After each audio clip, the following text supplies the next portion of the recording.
I've had my ups and my downs. Phelps with 10 meters left. And Freeman is too good. The crowd roaring. Freeman wins gold. I think it's an absolutely breakthrough experience. Welcome to the Physical Performance Show, the show designed to inspire the pursuit of your physical best performance. I'm your host, Brad Beer. Listen in as we delve into how the world's top physical performers achieve their success, as well as the highs, the lows, and the journey of getting there. Let's get ready, set, let's go.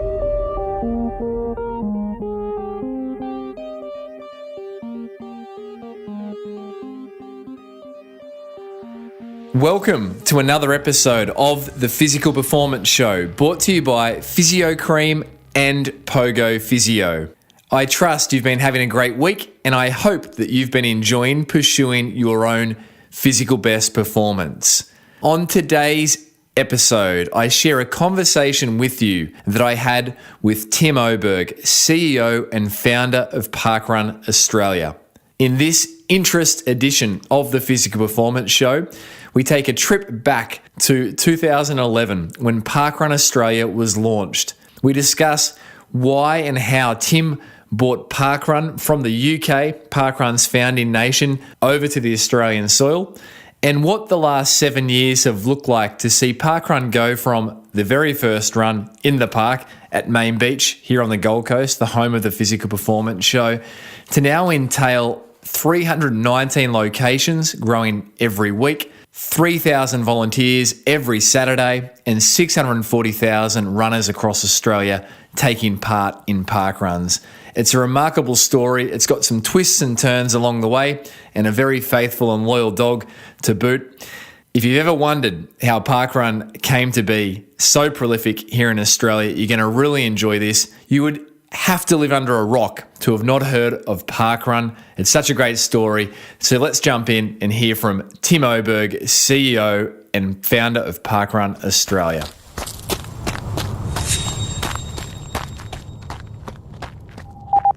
Tim Oberg, CEO and founder of Parkrun Australia. What is one thing that you're learning at the moment? Well, at the moment, I think I'm learning patience, Brad, because as a father of three children, I get tested every single day with the trials and tribulations of parenthood. So I think patience is probably the ultimate attribute required in being a good parent. So definitely, I'm going to go with patience. And how have Tim, your three beautiful kids, Jack, Evie, and Archie, how have they taught you in your role, which you look at the success and the growth of Parkrun and you wouldn't think there's been much patience required? I know that's not the case, but how have your kids taught you patience?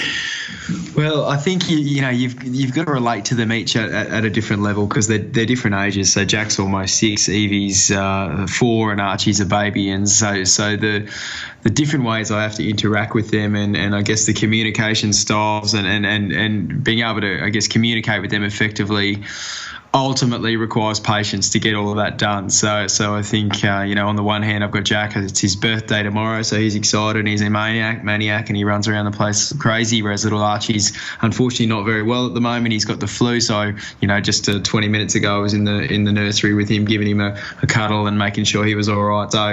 So I think, I think that's probably how it's relevant. I remember some really remarkable circumstances around young Archie's birth. I think from memory you were bunkered down maybe at the Cairns Hospital, far north Queensland, with a cyclone raging against the coastline, I think, when he was born. Is that right? Yeah, that's right. So Nikki was due to she had to have him via cesarean, so we knew there was a date she was going to be having him on the Thursday, and it was always going to be in Mackay. So I'm in Airlie Beach and Mackay's 2 hours south, so it was planned to be in Mackay, and we got a call on the Sunday before from the hospital saying, pack your things, come now, because if you don't come now, you're not going to get out. And sure enough, that's exactly what happened. We had to throw everything in the car, including the kids, and we had to leave the dogs behind, and we had to put everything in the car, drive to Mackay on the Sunday night.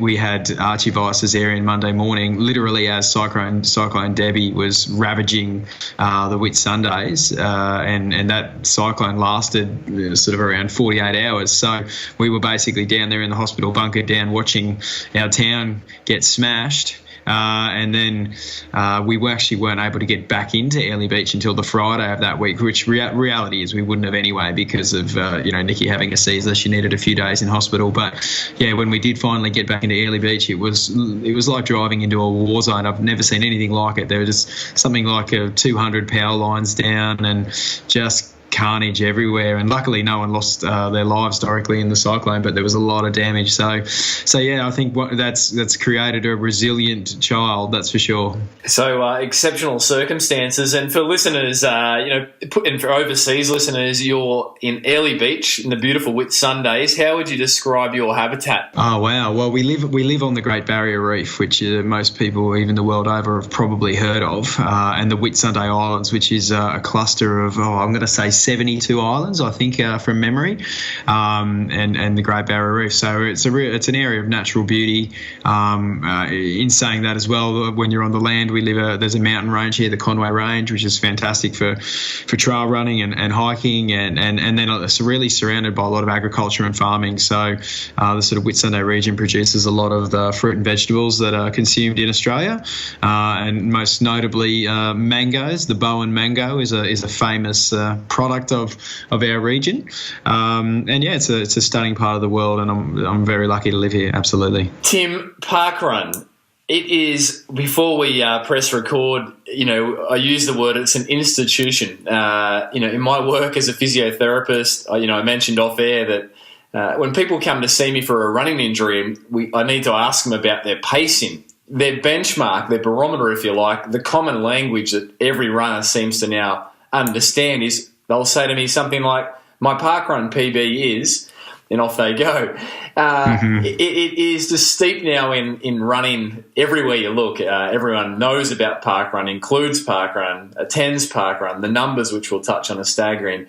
But how does a guy from Australia first collide with this concept of parkrun when you were over in the UK, and what were you doing over there in the first place? Yeah, look, great question, and you're dead right about people and their 5K or their parkrun time, and it is funny because parkrun is creating a generation of runners who know their 5K time. It's funny, like before parkrun, people might have known various PBs that they had over various distances, but yeah, that sort of 5K / parkrun time is one that most people can rattle off pretty easily. But look, let's get back to the start, I guess. And so I grew up in Brisbane, and I attended Nudgee College in Brisbane, which is a big sporting high school. So I've always been into my sport, but cross country running certainly wasn't at the top of my list. I played rugby in high school. I played basketball and various other activities. Did a little bit of cross country, but it certainly wasn't anything I excelled in, and certainly anything that I would have said was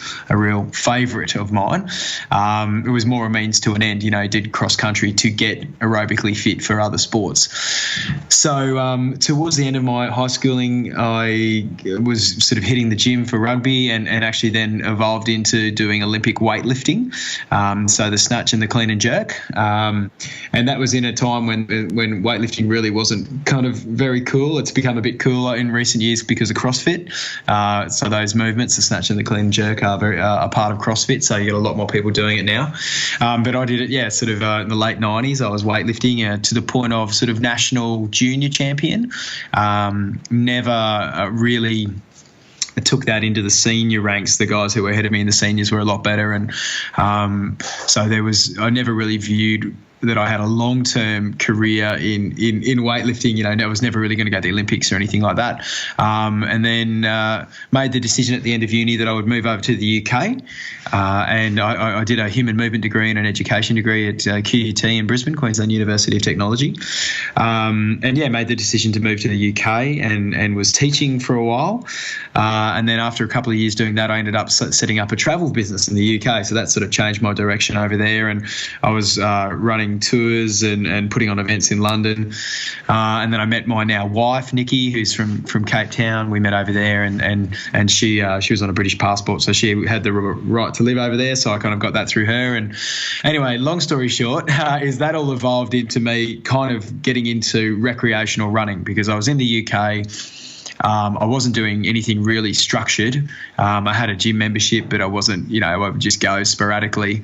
But the one thing I could do, no matter where I was, or if I was in London or if I was in Europe somewhere, is I could put on my trainers and I could go for a run. And see, I call them, actually, there you go, I call them trainers. No one in Australia calls running shoes trainers, but because I lived in the UK for 10 years, they're called trainers. But yeah, so put on my sneakers. I think it's probably more an Aussie term. But yeah, anyway, so I could put on my trainers anywhere I was and I could go for a run. And so I just was doing that. I got into a bit of running and started doing some fun runs, 10Ks, 5Ks, half marathons. I think my first half marathon was I think it was in Windsor, in the grounds of Windsor Castle, that of course everyone will have seen earlier this year when Prince Harry and Meghan Markle got married. So basically in those grounds they have a half marathon every year. So that was my first half marathon, which I think I did in about 1 hour 40 from memory, and.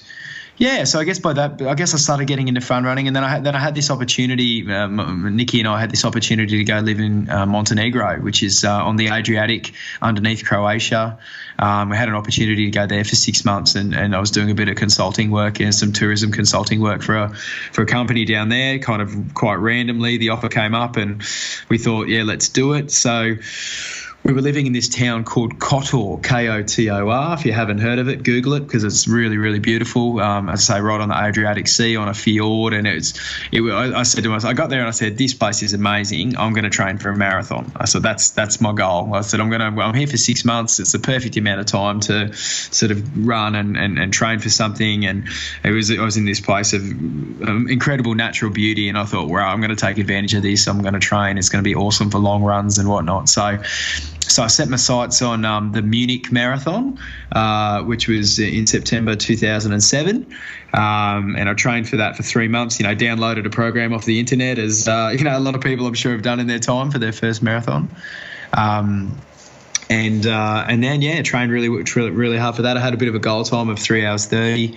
I think I brought it in 3 hours 35 in the end, which I was really happy with. And a lot of people who are doing their first marathon can probably appreciate it's all well and good to go in with a goal time, but ultimately when you're out there and you're hitting a wall about 37k, you just want to finish. Yeah. And I was happy when I finished. I was felt like I'd achieved something. I wasn't really bothered with the time, and it was a great experience. And so I guess by that point, so we're in 2007 now. I guess at that point when you run a marathon, you're sort of like, you're a bit of a runner. You're into it and you're running and so on. And other than training for a marathon, the other thing that I sort of picked up in Montenegro was that my wife and I actually adopted a dog from the streets, a little dog called Clarence. We found him living on the streets there, and he would find me when I was out going for my long runs, and he'd just run alongside me, no collar on. And when he got tired, he'd sort of stop, and I'd run off for another 10k, 15k, and by the time I'd come back, if I'm doing an out and back run, he'd still be there waiting for me,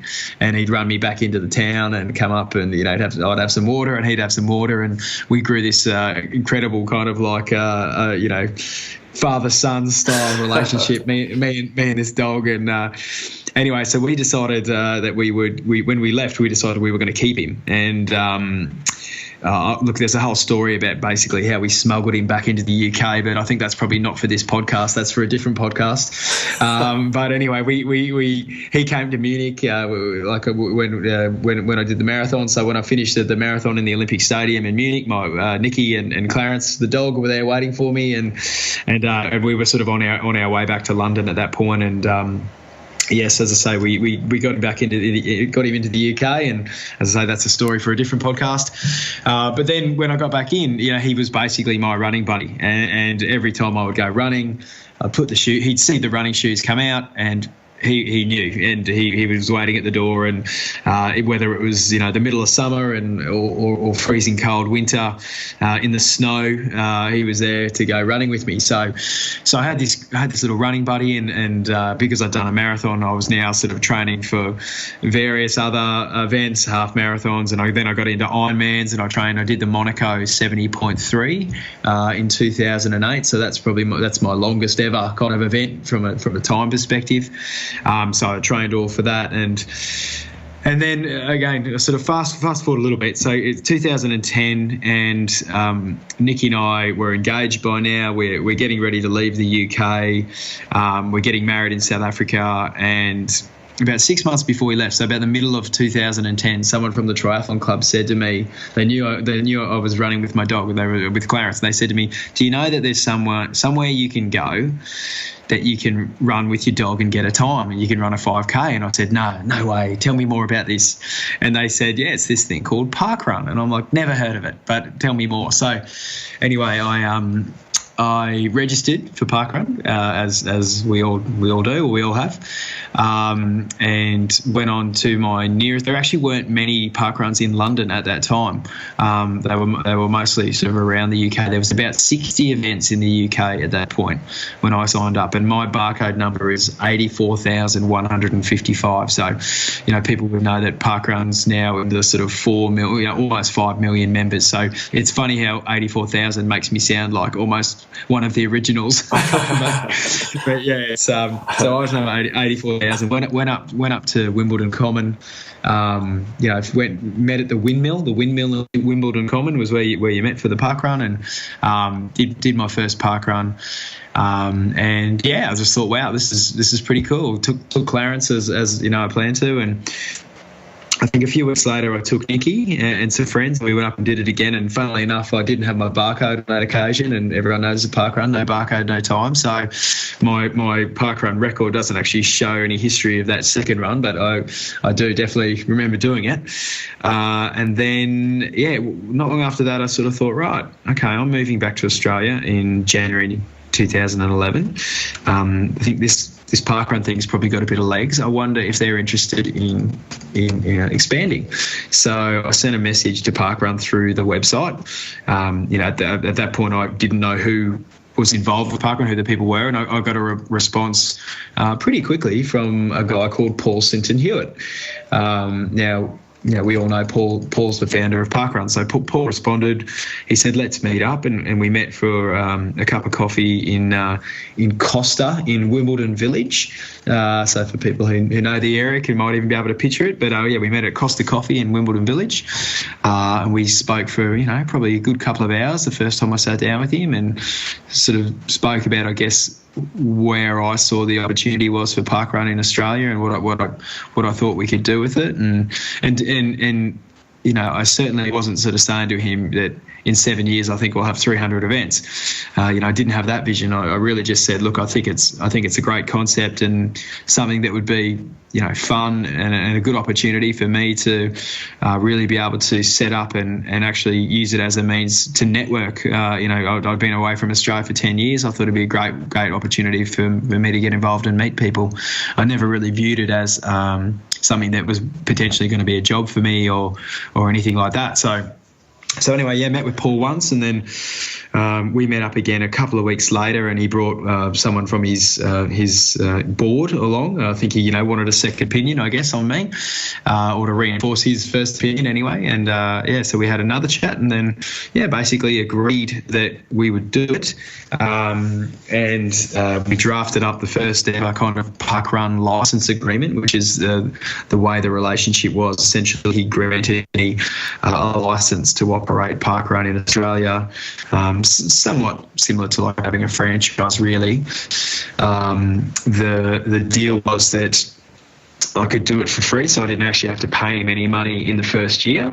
But after that, after the first year, we would pay him, we would pay parkrun a percentage of sponsorship revenue that we were pulling in to cover the sort of costs of using the brand and the technology and all that kind of stuff. So it was kind of, I really couldn't lose, because if we didn't get sponsors, then we didn't have to pay anything.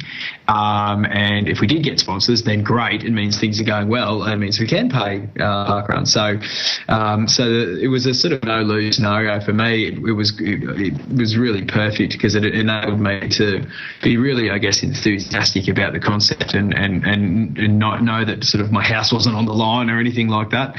And I think it worked well for Paul. So yeah, sort of hit the ground back into Australia in January 2011.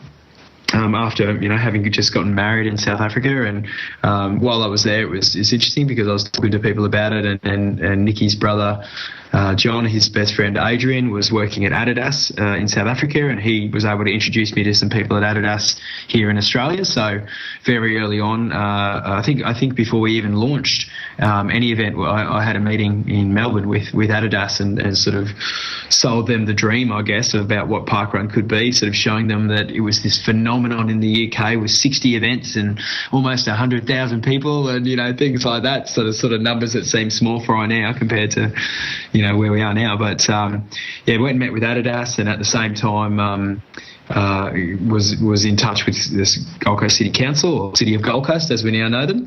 And at that time, Ron Clark was the mayor, the great man. So he, once he found out about parkrun, he was very enthusiastic. And Samantha Hughes, who's still in the same role, she's head of the Active and Healthy program and in charge of parks events and so on and so forth. Sam's an ex Gold Coast Marathon winner and Melbourne Marathon winner.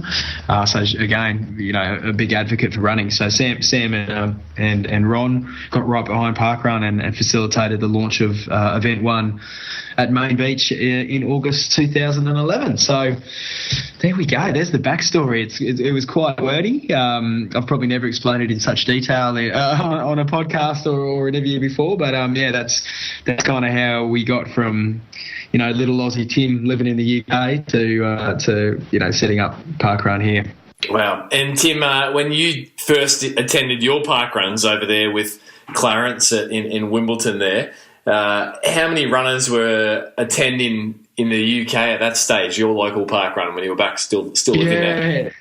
Yeah, look, I can't remember exactly how many were at the first one, but what was that? But they were probably averaging about 100 a week, 100 participants a week. And as I say, at that time there was about 60 events in the UK. So it's probably safe to say that there's somewhere between 5,000 and 6,000 people a week would have been attending parkrun events in the UK at that time.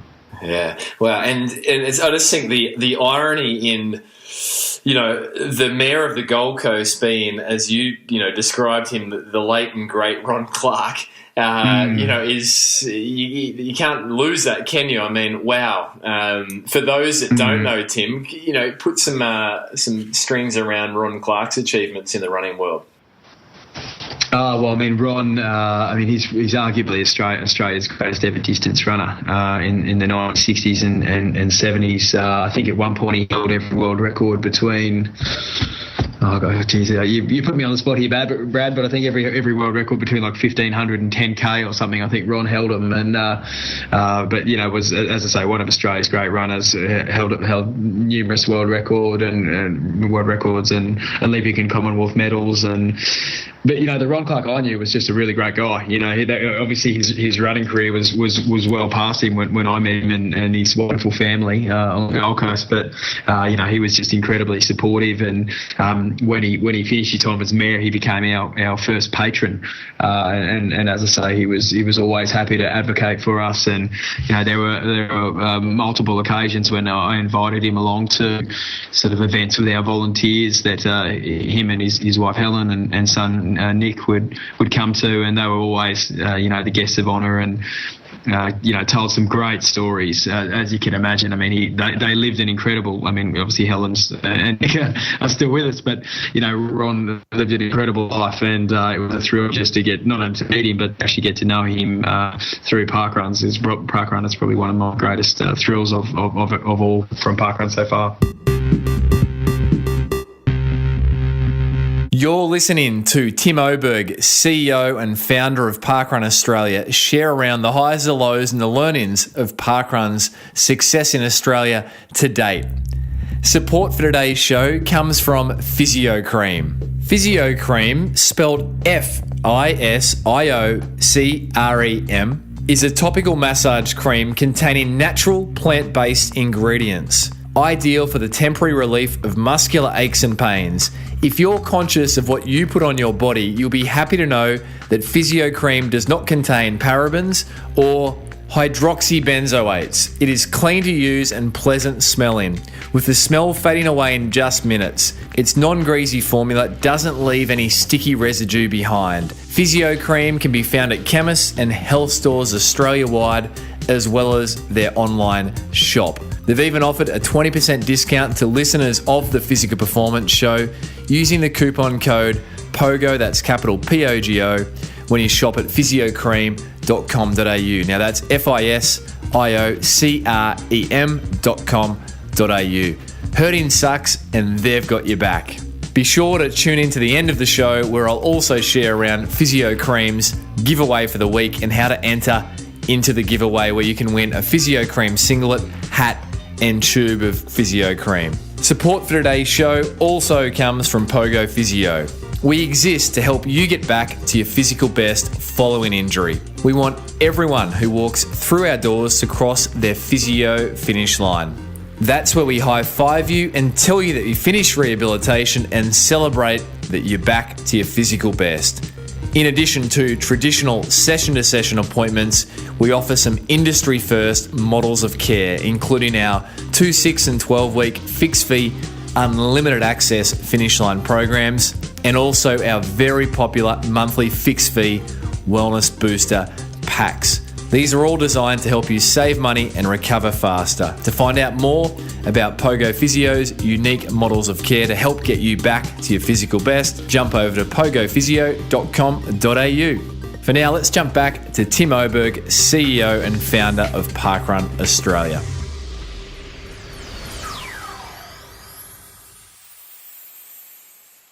Tim, I recall the first parkrun, incidentally, being in Australia, that is, being my local parkrun, and up until recent years, the only parkrun I'd ever run was my local. And Tim, I recall being on a training run, and one of the, I was in I guess you'd call it a recreationally competitive running group. And one of the runners saying, "Oh, look, there's a free run. It's on a Saturday. You can come and get, it's like a time trial. You can get your times." And that was enough to pique the interest of recreationally competitive runners. So I remember following this group along, and it would have been, back in 2012 or even 11 maybe. I think maybe only weeks after it kicked off. And, it was main bench from the early days, so it would have been certainly mid 2011 that you would have turned up at your first parkrun, I'd say. So from there, I never could have imagined. I'd not long around that time met yourself and knew how passionate and you're a visionary for things, a big thinker. I never could have imagined though the scope that it would now encompass in the Australian running community. So. To paint the current picture of attendance, volunteerism, runs clocked, what are the sort of current stats, Tim, for Australia? We're talking about, Australian shores. Yeah, sure. So we're up to event 319, and that's every weekend, 319 park runs going on around the country. Our all-time attendance record is sits around 43,000. Now, being winter at the moment, it's more likely to be in the sort of 30,000s. Just particularly in the southern states, I think that cold weather keeps the people away. But yeah, earlier in the year we were sort of 43,000. Around about 3,000 volunteers every Saturday, and about 640,000 members now in Australia. So, yeah, the numbers are staggering, and it's it's just. I'm like yourself, Brad. I mean, in those days, when we first met, I would have never been as bold as to sort of throw those kind of numbers around, and it's funny because the numbers. Once you hit these big numbers, then you just keep ploughing on, and then you hit more big numbers, and those previous ones sort of fade away into the abyss. I mean, I remember when we sort of had 100,000 members, and we're like, oh my God, that's just incredible. How did we do that? And then all of a sudden you're on 250,000, and you're like, oh, okay, well, 100,000 is just in memory. So, it's really interesting because obviously now we do a bit of forecasting, and we sort of look at where things are heading, and it almost scares me a little bit to think that in not too long we'll be having, we'll have over 1 million Australians registered at Parkrun, and globally we'll have 20 million registered, and we might have it's probably not too long. It might be within, say, 7 or 8 years, we'll have 1 million people parkrunning a week around the world. So it's a lot of people.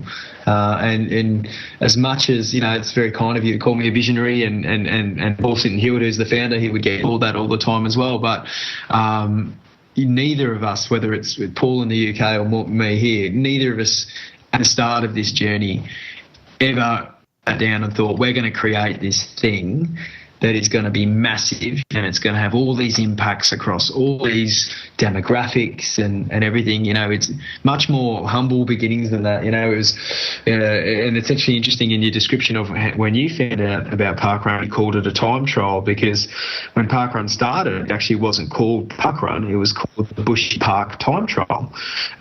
Paul came from a sort of a running background, competitive running background, where his running club would often have time trials, and so that was just the vocab. It was, you called a 5K timed run, you called it a time trial.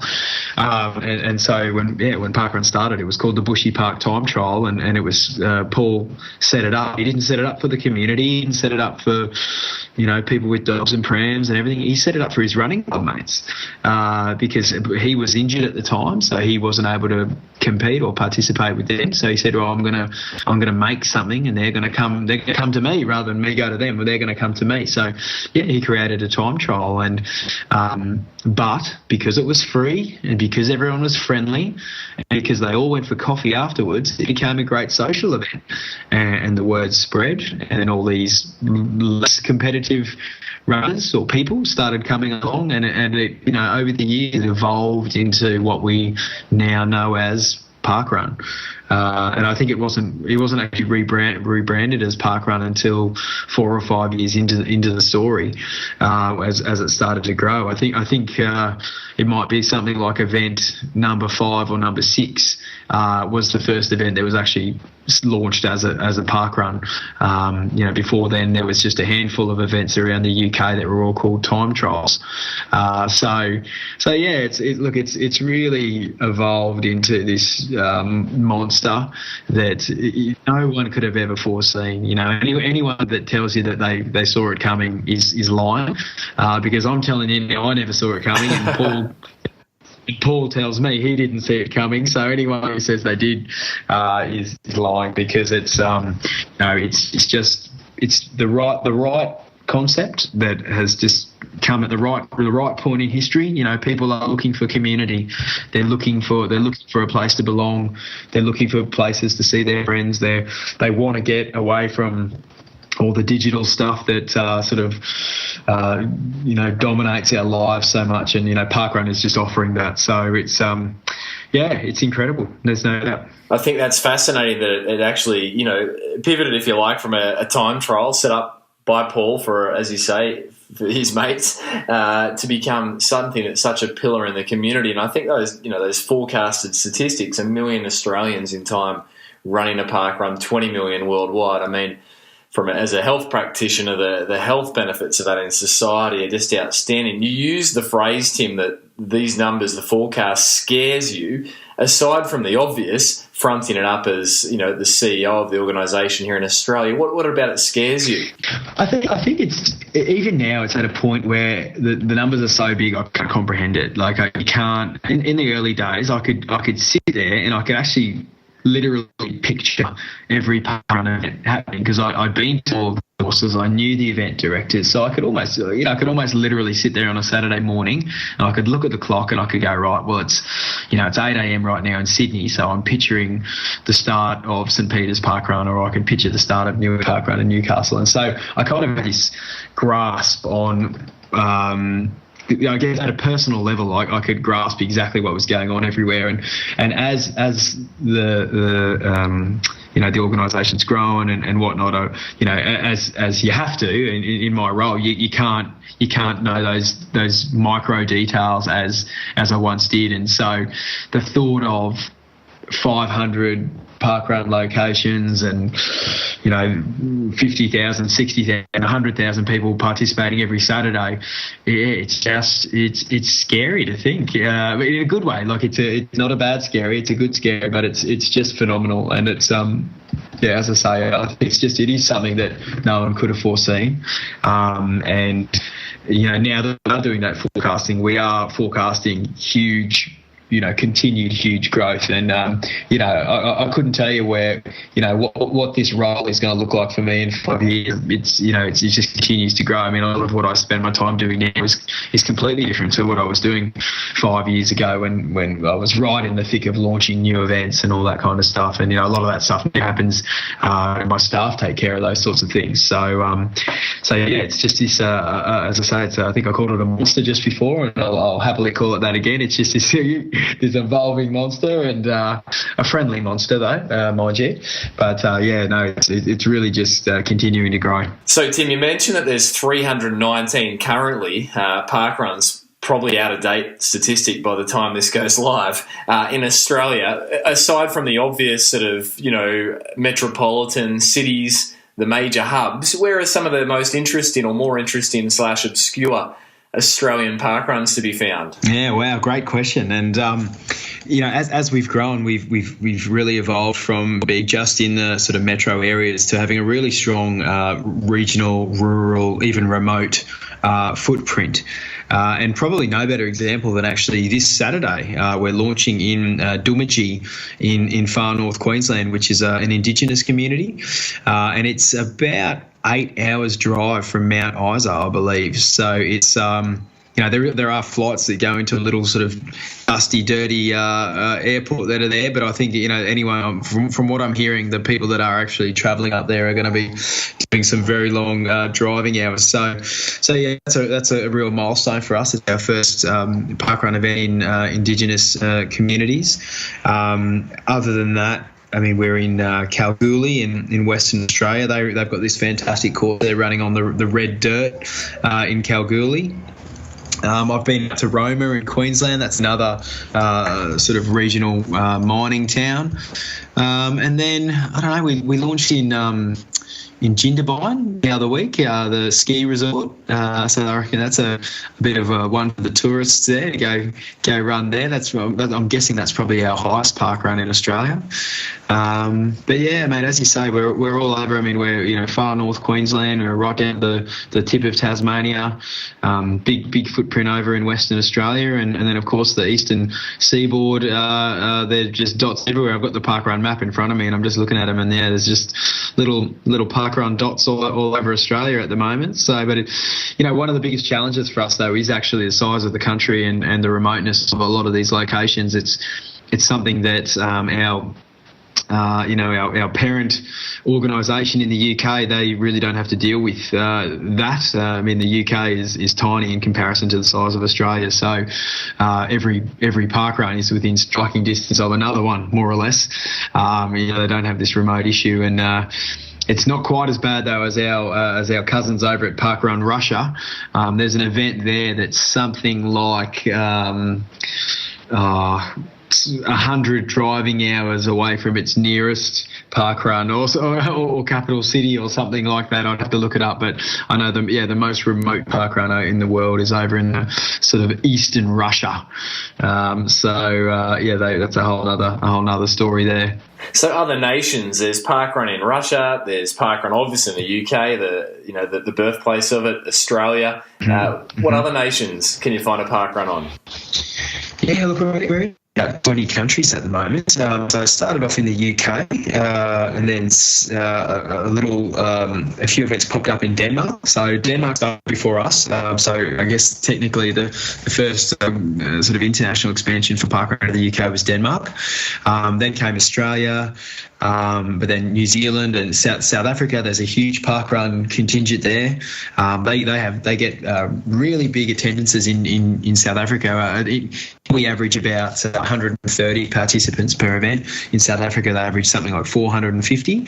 And they've got a number of events that pull sort of 1,000, 1,500, 2,000 people every week. So they've sort of perfected the model of really large parkrun events, which is you don't tend to see here. As I say, events tend to be a bit smaller.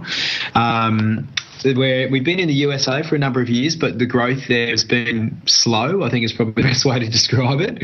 However, we're now in Canada, and they're growing quickly in Canada, all through Scandinavia. So as I mentioned, Denmark, but also Finland, Sweden, Norway, all have a strong parkrun communities now. It kind of goes on and on. Italy, Ireland, Germany, France. I've got the map here in front of me. We oversee the management of parkrun in Singapore and parkrun in Malaysia from Australia. We've got teams over there, and they sort of report into us, I guess is the best way to describe it. So yeah, mate, parkrun tourism, it's this global trend. Most parkrunners, people planning their holidays around visiting parkrun locations in far off countries and connecting, if you fly to the UK, connect through Singapore or connect through Kuala Lumpur on a day when you can get in a parkrun. And we hear some great stories about, the lengths people go to get a parkrun in other countries that they're in. So it's really cool. Tim, you mentioned earlier that you never could have envisioned your week looking like it now does. What does a week in your life typically look like when it comes to parkrun? Well, I mean, when we started in the first few years, there were no other staff. So it was me. So I was literally doing everything from the sort of launching of new events to writing the newsletter to getting permits for parks to, media things and recruiting volunteers and training volunteers. So you name it, I did the whole lot.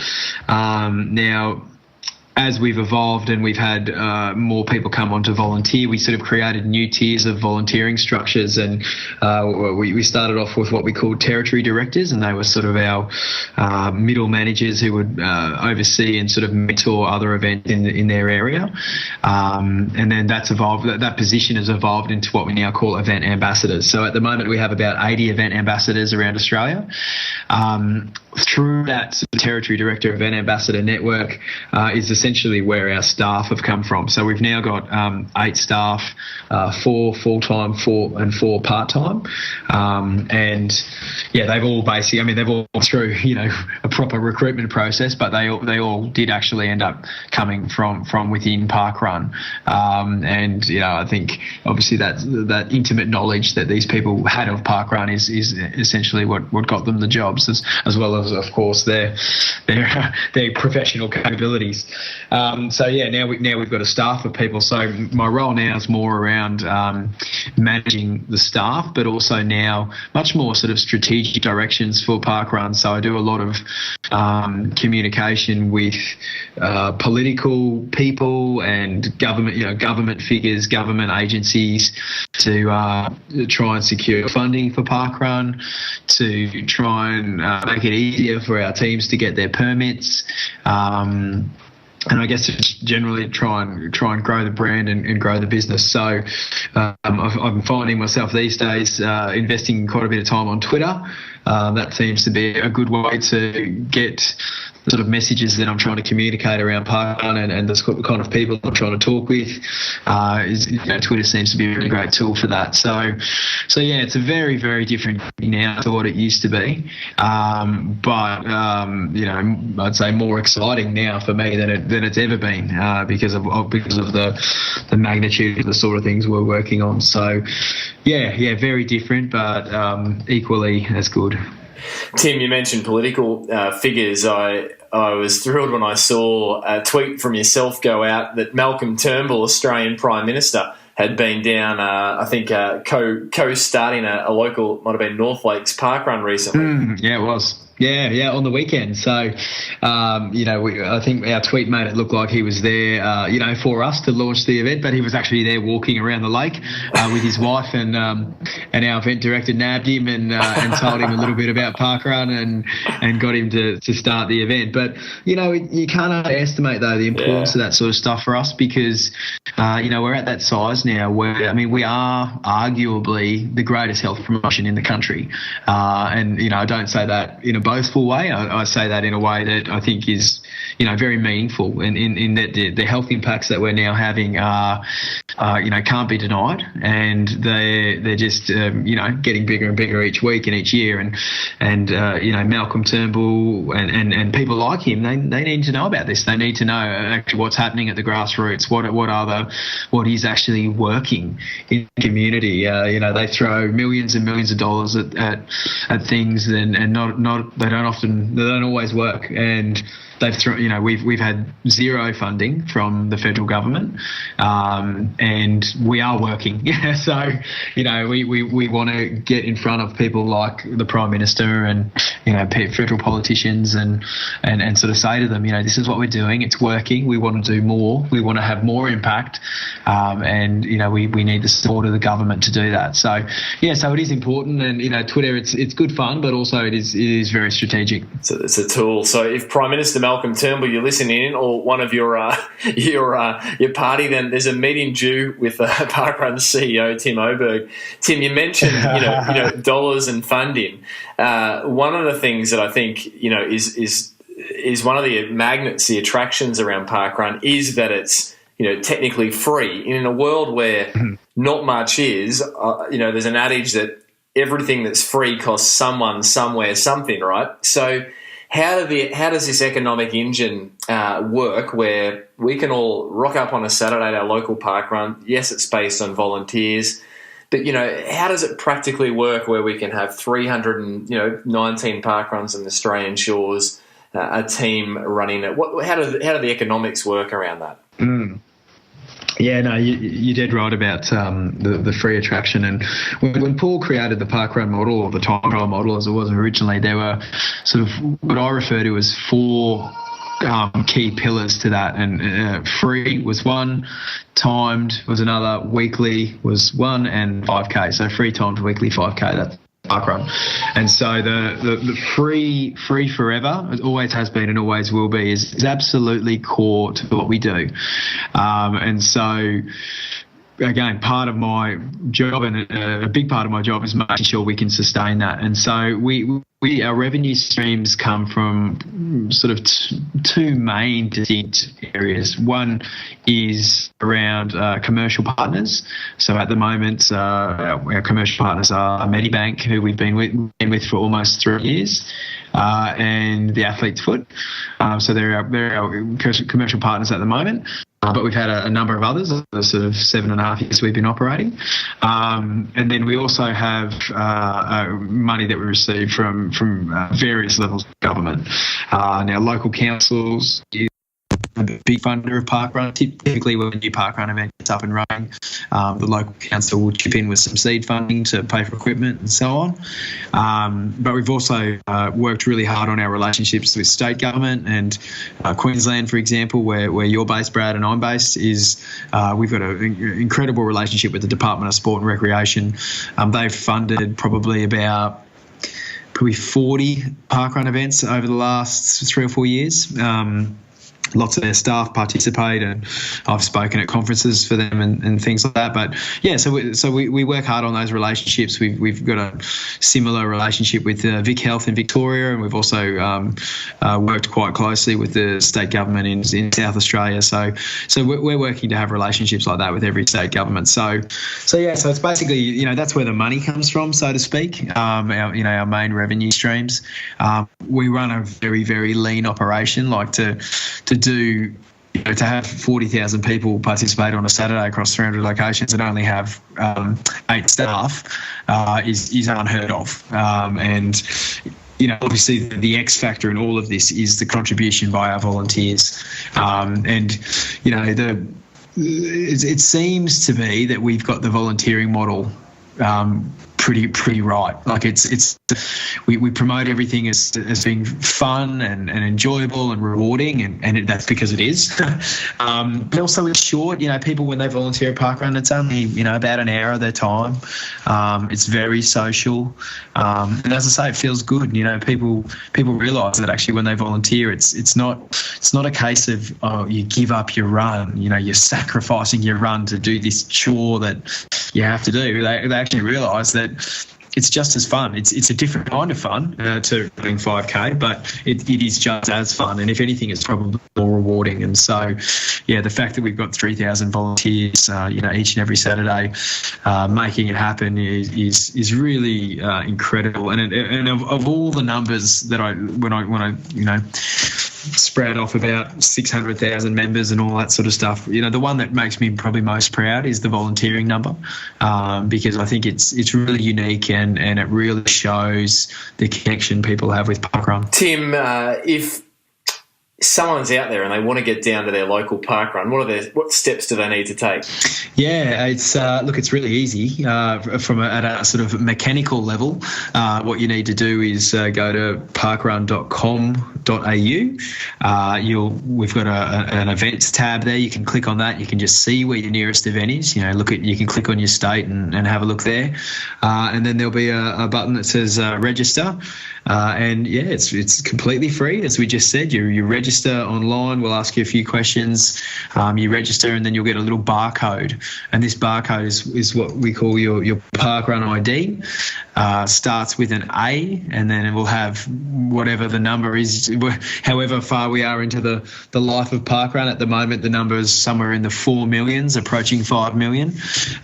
So it's a big number. Mine's the number of numbers in your parkrun ID are going up as the years go by. But look, you just print that out on a piece of paper. It's as simple as that. A lot of parkrunners will buy a lanyard or something like that they can bring their parkrun a barcode printed on, but you absolutely don't have to do that. It's you can print it out on any piece of paper that you want. If you want that bit of paper to last more than 1 week, it's a good idea to laminate it, but not a lot of people don't do that either. You just print it on a piece of paper and come along. So that's the mechanical side of it. And but what we hear is for a lot of people starting parkrun is it is a big step, and for some people it's easy. You just print out barcode and go along. But for other people, there's the whole sort of psychological side of it, and feeling comfortable to go along, and will I be fast enough, and will I fit in, and do I have the right clothing and all that. And I guess the message I probably want to convey about starting parkrun, more than actually how you print your barcode, is that yes, you are welcome at parkrun. Everyone is welcome at parkrun, and there's no such thing as am I fast enough, because anyone is fast enough at parkrun. It's for all abilities. Almost all events have a volunteer role called the tail walker. It's the tail walker's job to come last. So the biggest fear most people have about starting at parkrun is being last, and that essentially won't happen at parkrun, because that's actually a volunteer role. So you might be second last, but it means when you go home and tell friends and family how you went, you're not going to be saying you came last, and that's really, really important. And we know that's very tactical that we have that volunteer role. So look, everyone's welcome at parkrun, whether you're going to walk it in 70 minutes or be like Brad Beer and get around in 17. It really doesn't matter. Everyone's welcome. Tim, if you could use one word to describe what parkrun means to you, what would that word be? For me, it's about family. I told the story how I started off with my dog, and my family situation has evolved over the years as parkrun has, and so it started off as me and the dog, and then me and the wife and the dog, and then when we started up in Australia, we had our first baby, we had Jack, and so it was me and the wife and the dog and baby in the single pram, and then the single pram became a double pram when we had Evie, and then now that we've got Archie. So Jack's now 5, and he's doing the whole parkrun on his own. He does it in about 34 4 minutes. Wow. And I'll jog along with him, pushing the double pram with Evie and Archie in it, and Nicky and I will run alongside. So, parkrun has evolved with me. My family situation has just meant that my type of participation at parkrun has differed. So gone are the days of me trying to run PBs every week and whatnot. That's not to say that they won't be back, but certainly for now, parkrun for me is all about family. We've got our junior parkrun, which is 2 kilometres on a Sunday that we're piloting at the moment. So we've got 3 events, which is one up here in the Whitsundays, one on the Gold Coast, and one in Melbourne. And again, talking about family, I mean, that's just kids that go along, and all the mums and the dads are the volunteers. And again, my little boy Jack is loving that. He's doing his 2K in about 8 minutes 40 or something like that. So I mean, I don't know about you, Brad, but I wouldn't have run 2K.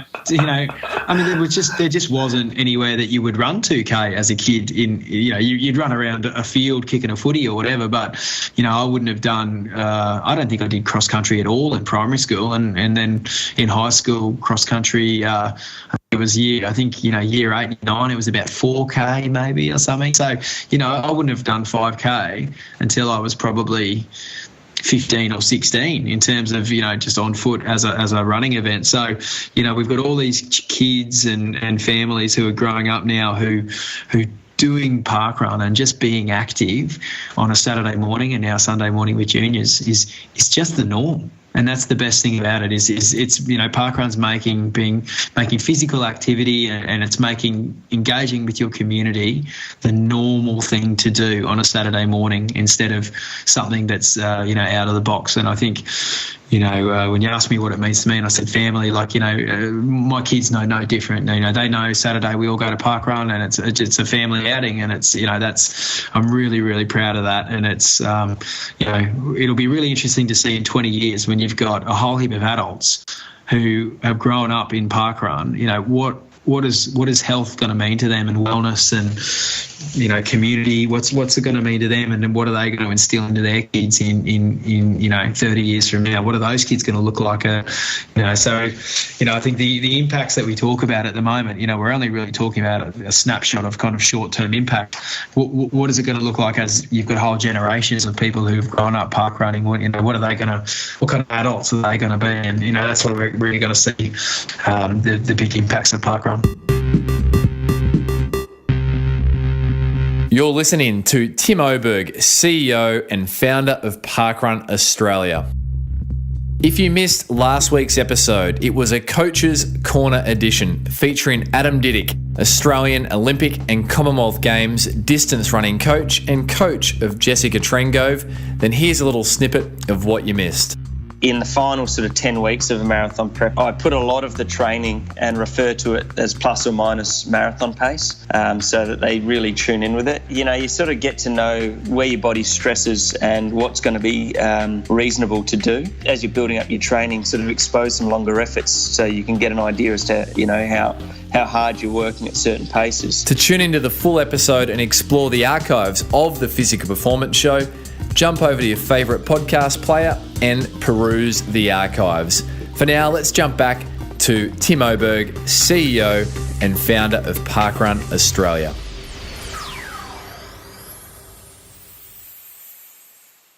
Timmy, you used the word family, and before we went live, I threw up a post on running.physio Facebook page, and I said, what does parkrun mean to you? And Sarah Ash commented, getting out as a family each Saturday morning, a positive start to our weekend. Mark Leslie wrote, helped motivate me to run more frequently, a great way to start the weekend, meeting new people and volunteering. Joe McCarthy, for nearly 6 years, parkrun has been a reason to get up early on Saturday and go for a run. I went from 5K to 10K, then the friends I made through parkrun encouraged me to do my first half marathon. Wendy Edwards, parkrun changed my life. Jenny DeSetto, parkrun gave me purpose purpose and a love of running I didn't know I had. My sister asked me to go along to our local parkrun with her in February 2016. Melody Scott, woohoo, changed my life and the lives of many of my regional town. Mel Denai, parkrun equals squad. Sean Hack, I love parkrun. And it just goes on and on and on. So I think, it would be lost to think it's just about a time trial. It would be, a loss to think it's just about physical activity. There's so much more in it.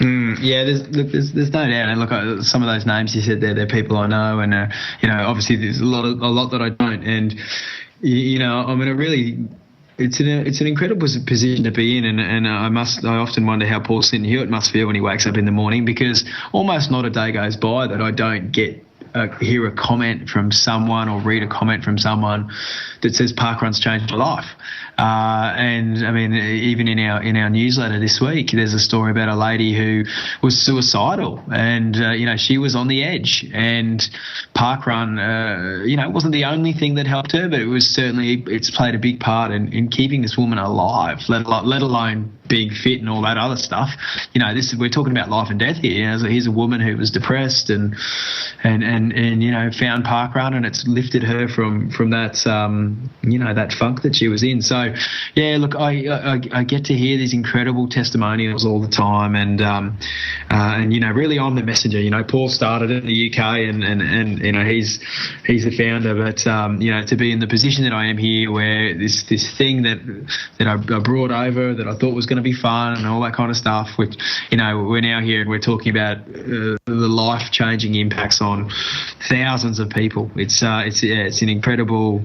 It's good. I love hearing it. You could read stuff. You could read me those quotes all day, because I get goosebumps when I hear them. And very, very, very proud of everyone involved. Tim, two final questions. A bit of a fun one to get to know the personality behind the guest. 3 people at a dinner table, living or past. Who is at Tim Oberg, CEO, founder of Parkrun Australia's table, and why?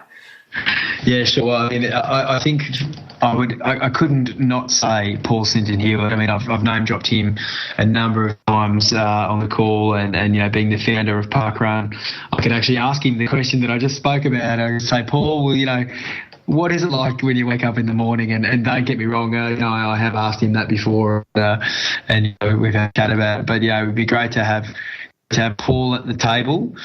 Paul's actually, he won't mind me saying this, he actually carries an Australian passport, so we can actually claim him if we want to. I think his mother, I think, is an Aussie. I think that's the story. So yeah, Aussie Paul, who started Parkrun. So Paul would be my first one. I think next, it would have to be, we'd probably have to go with a musician of some sort, probably a dead musician. So probably someone like John Lennon, I think would be great. I've always been very interested in music and musical history and culture and whatnot, and it doesn't get any bigger and better than the Beatles. So I think having John Lennon around the table would certainly provoke some interesting conversation. Very, very highly political activist and so on in his day. So I think John Lennon would be a good one, and then you probably want to round it off with someone funny, I think. So maybe Jim Carrey or something like that. I mean, he's a bit nuts these days. I'm not sure if you've seen any recent interviews with him, but I think he's kind of losing his mind. But I'm going to go. Let's go with him. I think that'd be a pretty fun dinner party. Would be those guys. Although we probably would need a woman around the table. That's 4 blokes, and I don't think that's necessarily the right balance. But anyway, let's go with that. We'll go with those ones, and I'll let you know how it goes. Paul Sinton Hewitt, John Lennon, and Jim Carrey. And hello, Jim Carrey, if you're going to pop down to your local parkrun in the US. So that might be the catalyst. Yeah. You just never know, Tim. Every guest of the Physical Performance Show gets to issue listeners with a physical challenge for the week. So what is Tim Oberg's physical challenge to listeners going to be for the week? Yeah, sure. I mean, we'd have to assume that people are going to go and do a parkrun after listening to this interview. You'd hope so. The challenge is going to be to do your parkrun, but to do something I rarely actually achieve, and that's the negative split. And I'm sure you've spoken about the negative split on this show before, but essentially running the second half of your park run faster than the first half. And it's something that I see. I mean, look, I'm guilty of it as much as anyone. I see my the kids do it at junior park run, and basically people going out too hard, and then they struggle to bring it home. So it takes a lot of discipline, I think, to do a negative split at a park run, because you really have to almost hold yourself back for the first half of the run, and then to bring it home faster than the first lot. So because this is a physical, about physical performance and human performance on this show, I'm going to encourage a negative split now. And look, everyone knows park runs are run, not a race, and your time and whatnot doesn't matter. So I want this challenge to be accepted by people who are not just running fast, but either a walker, taking 60 minutes. Just think about trying to bring it home harder than when you go out. So yeah, the negative split, that's my challenge. I hope that's in line with what you're hoping, Brad. Tim, that's an excellent one. So listeners, if you do take on Tim's challenge for the week, be sure to let Tim know. Jump over to social. Where can people find you over on social media, Tim? Well, let's go Twitter. I mean, I spoke about it earlier. So it's at Tim Oberg 78. Yes, that does mean I'm turning 40 this year. In fact, I'm 40 in a couple of weeks. So the big 40. Are you 40 yet, Brad? You're not. I think I'm older than you, aren't I? I'm dragging the chain only by a couple of years, Tim. Right, there we go. So yeah, at Tim Oberg 78 on Twitter. Let me know how you go. Fantastic. And I should ask, Tim, if people are out there and are looking to maybe curious about launching a park run in their local community, they sense the void, their other surrounding cities or regions have park runs and they don't. What should they do to move towards getting a park run up and running in their hometown city or region? Yeah, look, it's pretty straightforward to get the process moving. You go to parkrun.com.au. And then there is a right on the homepage there, and there is a little button that says click here to find out how to start your own park run. It's on the right hand side of the screen, and that basically sets off a process. You'll contact us with some basic information, and then we'll get back to you and start that process. And we've got a fantastic operations team who have done this obviously hundreds of times before, and work with people to make it as easy as possible and help them with everything from finding a course to recruiting volunteers to working with your local council, setting up a Facebook page. Everything really. It's all there, and but there is a lot of work involved. So it takes a lot of commitment to start a new parkrun location, and I speak to our new event directors. I speak to them every week when they launch their events and find out how it went, and always make sure I thank them for what they've done, even to get to that point of launching a new event, because there's a lot of work that goes into it, a lot of commitment and a lot of passion and energy. So if you think that's you and you want to bring a parkrun to your town, then absolutely get in touch, and we will work through that process with you. Tim Oberg, CEO, founder of Parkrun Australia, thank you very much for your time and for letting us in on a little bit of the backstory behind Parkrun Australia, and we are all excited to see where this goes. Thanks, Brad. It's been a thrill, and take care. So there you have it. Another episode of the Physical Performance Show. I trust you enjoyed today's episode featuring Tim Oberg. If you did, then please let Tim know. You can find him over at Tim Oberg, OBERG 78. That's 78, the numbers. Thank you to you, the faithful listener, for rating and reviewing the Physical Performance Show over on iTunes. Ratings and reviews help the Physical Performance Show reach more people who, just like yourself, are looking to pursue and perform at their physical best. A big thanks this week to Bradbury Grant. A brilliant addiction, 5 stars, is how Bradbury described the Physical Performance Show. He then went on to comment, I'm a late comer to this series, but find myself binge listening to Brad's easygoing and informative style of questioning. Get into the heart of what drives, inspires, and works some of the athletes that I really admire. The information generated from these interviews can so readily be applied into my own efforts. Thanks for this. Bradbury, thank you for taking the time to leave a review. A big thanks to the team who make this podcast possible. Susan Wilkin, all things administration, Matthew Walding, all things graphic design, and Daryl Misson, our audio engineer. Of course, another big thank you to today's show sponsor, Physio Cream, who make this show possible. Podcasts are free to download, however, they are not free to produce. Don't forget to jump over to physiocream.com.au, that's FISIOCREM.com.au, where you can pick up your own Physio Cream supply with a 20% discount for listeners. Simply use the POGO code POGO to receive your 20% off. Physio Cream is an incredible product. We only partner with brands and products that we believe in, and Physio Cream sure is one of those. It's my cream of choice as a physiotherapist and here at Pogo Physio. Now, the good folks at Physio Cream are giving away a men's or women's Physio Cream t-shirt, a hat, and a Physio Cream tube to one listener who simply shares the featured podcast image on Instagram and tags in at Brad_Beer, BEER, and also at Physio Cream Australia. That's FISIOCREM Australia, all one word, lowercase.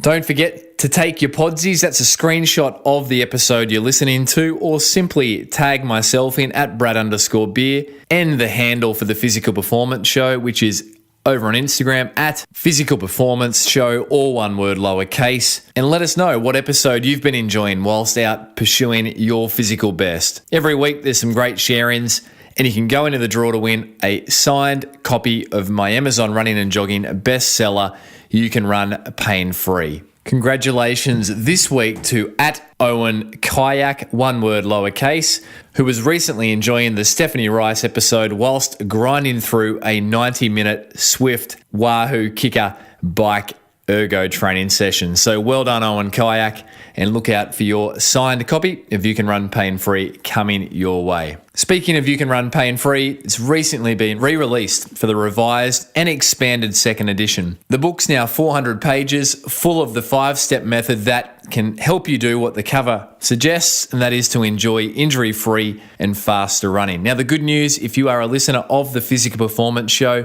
and yet to read You Can Run Pain-Free, it is available over at pogophysio.com.au. Simply click the shop, and there you can enter a promo code of Run Pain Free 25, that's 25, to receive 25% off the recommended retail price of $29.95. Coming up on next week's episode of the Physical Performance Show, I will share with you an expert edition recorded recently with Dr. Jacob Harden. Jacob is a sports chiropractor from the US. He is a social media star. You can follow him over on Instagram at dr.jacob.harden, Harden. Jacob's posts are so informative. He's the founder of Prehab 101. And we had a discussion around all things prehabilitation and reducing injury risk. We also speak through smart training principles and how to navigate injury. It's a bumper episode. You're going to get a whole lot out of it, informative and practical. Following Jacob, we jump over to a featured expert edition with Endure author Alex Hutchinson. This was another real treat. If you've read the book Endure, Mind, Body, and the Curiously Elastic Limits of Human Performance, you know what I'm talking about. If you are yet to read Endure, then stay tuned for an upcoming episode with Alex Hutchinson, where we explore just where the boundaries lie with regards to the contribution of the mind and the body in pursuing human ultimate performance. So until then, keep pursuing your physical best performance. I'm Brad Beer, and this has been the Physical Performance Show.